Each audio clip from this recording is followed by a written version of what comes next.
The Sinners All Bow by Kate Winkler Dawson. Chapter 1. The Durfee Farm. It was July 1st, 1833, and the moon was just beginning to rise over the small town of Tiverton, Rhode Island. Catherine Reed Arnold Williams stepped onto the wooden front porch and rapped on the door of the old home. It swung open, and a tall, thin man in a top hat greeted the rider, steeling himself for what he was certain would be a solemn visit. The man who answered the door, John Durfee, nodded respectfully to Catherine as she stood in the darkness. The farmer was known for his hospitality, and Catherine was familiar with his reputation. She was grateful that he had agreed to this meeting, morbid as it seemed, but both hoped to gain some understanding of what had happened on his farm the previous December. Durfee closed the door and stepped outside. The 35-year-old Durfee was an important, anxious witness. He had been the first person to find Sarah Maria Cornell's body that cold day half a year earlier. Catherine was determined to record Durfee's story accurately, so she reported to his farm that night for a tour. This property was owned by Richard Durfee II, John's 75-year-old father, who was a well-liked deacon and a retired captain with the Rhode Island militia. But it was John who ran the day-to-day operations. John Durfee was a profitable farmer, a justice of the peace, a widely respected town councilman, and a member of one of the most influential families in the area. Because of Durfee's seemingly sincere benevolence, the town leaders had appointed him to overseer of the poor. The overseer, a position originally created in England and later adopted by governments in the fledgling American colonies, was tasked with protecting the destitute in their parishes. Traditionally, the overseer would control a small budget for this purpose, funded by collecting a tax from residents, but his duties also included distributing food and money and managing the local poorhouse.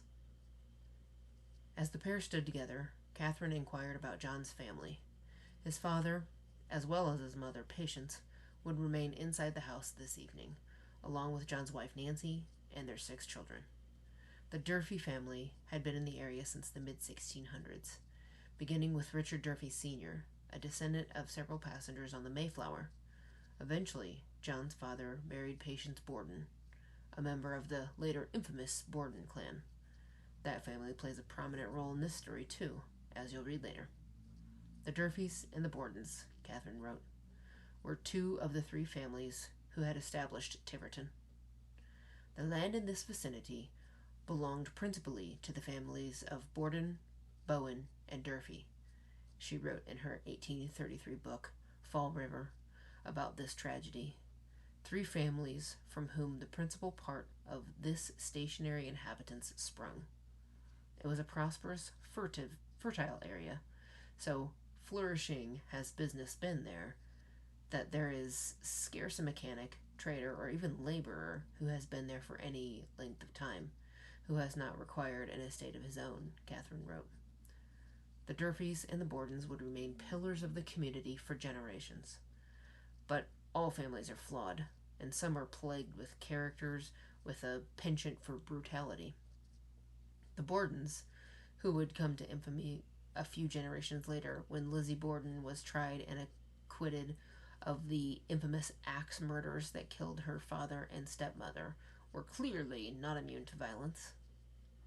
John Durfee, by all accounts, was prosperous, compassionate, and altruistic, a rare intersection of traits in the 1800s. It was important to Catherine and me to establish both Durfee's reputation and his apparent character because he had been a crucial witness. He had sounded the alarm about Sarah Cornell's death. Catherine Williams was determined to record everything involving the case, including an extensive interview with John Durfee. The farmer described that he had discovered what he had discovered the frigid December morning. Durfee needed coaxing to recall such a traumatizing sight. He might have felt reticent because such horrid details surely would offend the guest's feminine sensibilities, yet he responded to her questions candidly, starting with a trip he'd taken with his horses early that day. On the morning of the 21st of December, Durfee began, I took my team to go from home to the river and passing through a lot about 60 rods from my house. He descended the hill, careful to avoid burrow entrances dug by gophers and groundhogs the summer before. As Durfee approached a haystack less than a quarter of a mile from his house, he gasped. When I arrived within 10 yards of the haystack, I discovered the body of a female hanging on a stake.